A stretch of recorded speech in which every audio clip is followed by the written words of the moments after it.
नमस्कार, मैं हूं आंचल और आप देख रहे हैं डीबी लाइव की स्पेशल रिपोर्ट। राहुल गांधी की भारत जोड़ो न्याय यात्रा असम में है और अब असम से पश्चिम बंगाल में प्रवेश लेगी। लेकिन उससे पहले राहुल गांधी ने जिस तरीके से असम में दहाड़ा है, उससे बीजेपी कहीं ना कहीं घबराई हुई है। और इसके साथ ही राहुल गांधी का वो भाषण सुनकर मोदी शाह भी कांप रहे हैं, ऐसा भी बताया जा रहा है।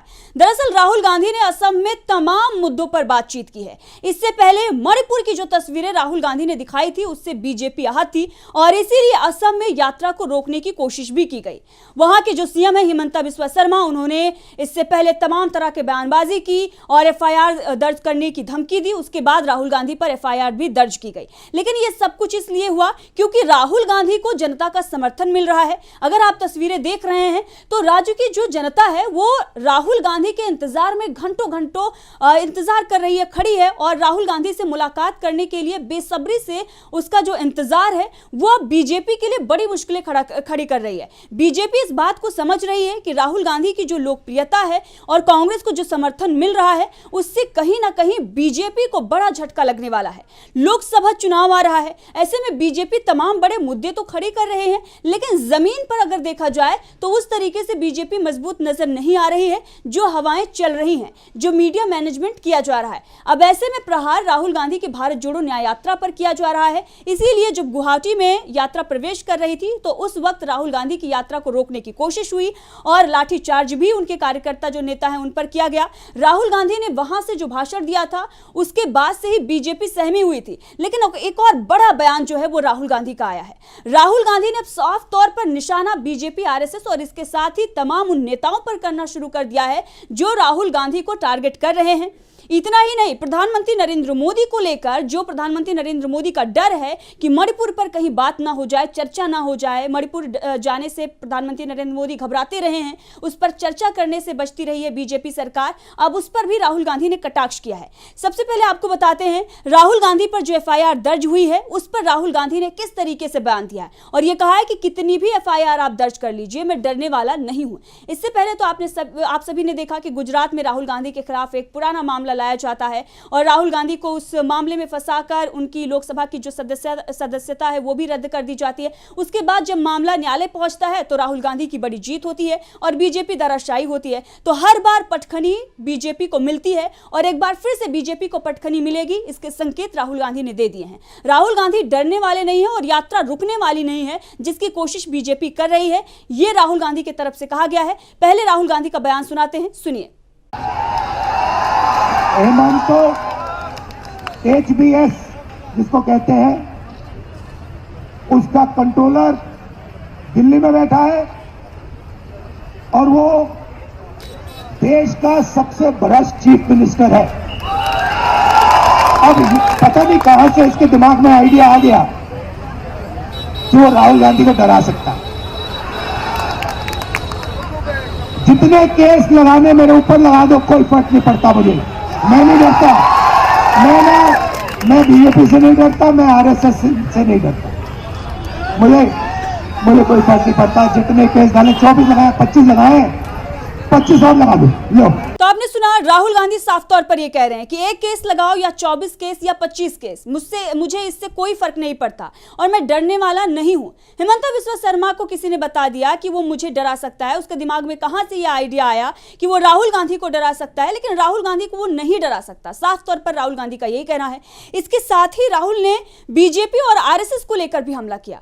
अब आपने देखा कि मणिपुर का जब भी मुद्दा खड़ा होता है, मणिपुर की बात अगर आती है सामने, तो बीजेपी वहां पर खामोश नजर आती है। बीजेपी वहां पर खामोश हो जाती है और तमाम तरह की बातें की जाने लगती हैं। लेकिन इतने दिनों में जब कांग्रेस सवाल उठाती रही, प्रधानमंत्री नरेंद्र मोदी आखिर चर्चा क्यों नहीं करते? प्रधानमंत्री नरेंद्र मोदी साउथ में जाते हैं, प्रधानमंत्री नरेंद्र मोदी उत्तर प्रदेश में आते हैं, अयोध्या में आते हैं, लेकिन मणिपुर प्रधानमंत्री नरेंद्र मोदी क्यों नहीं जाते? क्या वो देश का हिस्सा नहीं है? एक बड़ा सवाल खड़ा होता है और इसीलिए राहुल गांधी ने एक बार फिर से इसी मुद्दे पर कटाक्ष किया है और कहीं ना कहीं ये बेचैनी जो है वो बीजेपी के लिए बढ़ा रहा है। ये बयान सुनिए, राहुल गांधी का ये बयान। यात्रा मणिपुर से शुरू हुई। मणिपुर से क्यों शुरू हुई? क्योंकि बीजेपी की विचारधारा ने, आरएसएस की विचारधारा ने मणिपुर को जला दिया। आज तक हिंदुस्तान का प्रधानमंत्री मणिपुर नहीं गया। 6-7 महीने हो गए लोग मरे हैं, गांव के गांव जल गए हैं, प्रधानमंत्री आज तक मणिपुर नहीं। तो आपने सुना, प्रधानमंत्री आज तक मणिपुर नहीं गए। ये बड़ी बात राहुल गांधी के द्वारा कही जा रही है और उन मुद्दों पर लगातार राहुल गांधी बात कर रहे हैं, चर्चा कर रहे हैं, जिस पर दबाव बनाने की कोशिश की जा रही है कि भारत जोड़ो न्याय यात्रा को रोका जाए। राहुल गांधी जिन मुद्दों को उठा रहे हैं, अगर उन पर दबाव बनाया जाएगा, FIR दर्ज की जाएगी, तो उन मुद्दों से वो पीछे हट जाएंगे। लेकिन राहुल गांधी ने साफ तौर पर यह कह दिया कि मैं डरने वाला नहीं हूं और इसके साथ ही उनका यह भी कहना है कि जिन मुद्दों को मैं उठाता हूं उस पर पीछे नहीं हटता मैं, और उसे लगातार दोहराता रहता हूं। जब तक लोगों को न्याय नहीं मिल जाएगा, जब तक लोगों का हक उन्हें नहीं मिल जाएगा, तब तक ये यात्रा चलती रहेगी, कितनी भी कोशिश कर लो, कितने भी व्यवधान डाल लो। इसके आगे हिमंत बिस्वा शर्मा को लेकर, अमित शाह को लेकर जिस तरीके से राहुल गांधी ने भाषण दिया, वो सोशल मीडिया पर छाया हुआ है। क्या कुछ कहा राहुल गांधी ने, वो भी आपको सुनाते हैं, सुनिए। यहाँ पे आपके चीफ मिनिस्टर 24 घंटा नफरत फैलाते हैं, डर फैलाते हैं, मगर बात वहां नहीं रुकती है। जैसे असम में नफरत फैलती है, डर फैलता है, आपके चीफ मिनिस्टर आपकी जमीन चोरी कर लेते हैं।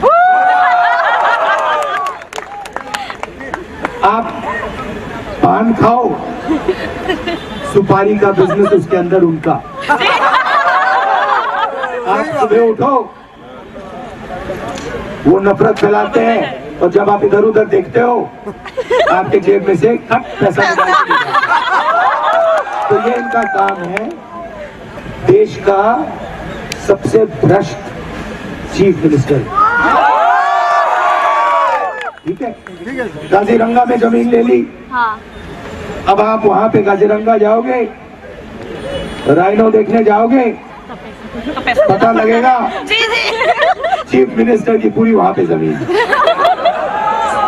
शाम को पान खाओगे, पता लगेगा भैया चीफ मिनिस्टर का पान है।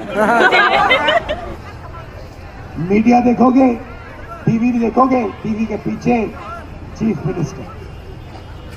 तो जो भी आपको टीवी वाले, मीडिया वाले बता रहे हैं, वही बता रहे हैं जो असम का चीफ मिनिस्टर चाहता है। अच्छा, असम का चीफ मिनिस्टर, असम के चीफ मिनिस्टर का कंट्रोल किसके हाथ में? नहीं भाई, अमित शाह के हाथ में, अमित शाह के हाथ में। तो अगर इसने चू भी कहा,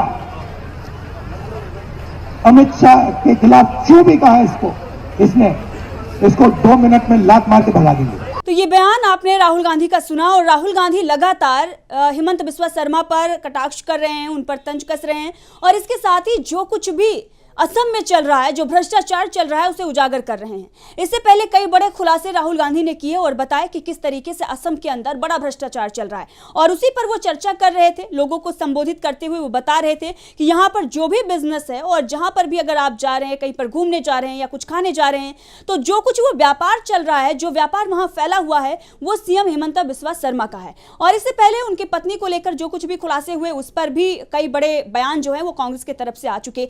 लेकिन यहाँ पर देखने वाली बात यह है कि राहुल गांधी ने यह भी कहा कि CM हिमंत बिस्वा शर्मा का कंट्रोल किसके हाथ में है? वो अमित शाह के हाथ में है। अब ऐसे में अमित शाह क्या उनको अगर पूरी तरीके से कंट्रोल कर रहे हैं, तो जो व्यापार वहां पर चल रहा है, जो भ्रष्टाचार वहां पर चल रहा है व्यापार में, वो किसके कंट्रोल में है? ये बात यहां पर सोचने वाली होगी। और राहुल गांधी ने संकेतों में बता दिया कि जो केंद्र की सरकार है वो क्या कुछ राज्यों में कर रही है, और राज्यों से जो पैसा निकल रहा है वो आखिर कहां जा रहा है, जो भ्रष्टाचार वहां पर हो रहा है, उस भ्रष्टाचार के जिम्मेवार कौन है, ये साफ तौर पर राहुल गांधी ने बताया है। और ये भी उन्होंने दिखा दिया है कि इसके खिलाफ ही हमारी लड़ाई है। ऐसे में जो समझदार हैं वो समझ रहे हैं कि राहुल गांधी किस पर हमला कर रहे हैं और किसे वो आईना दिखा रहे हैं। और इसीलिए हमने आपको बताया कि मोदी शाह जो हैं वो इस बयान को सुनने के बाद कांप उठे हैं और वो घबराए हुए हैं, क्योंकि राहुल गांधी ने ये बताया है कि हकीकत क्या है, और उसी के खिलाफ हमारी लड़ाई है। भ्रष्टाचार के खिलाफ हमारी लड़ाई है,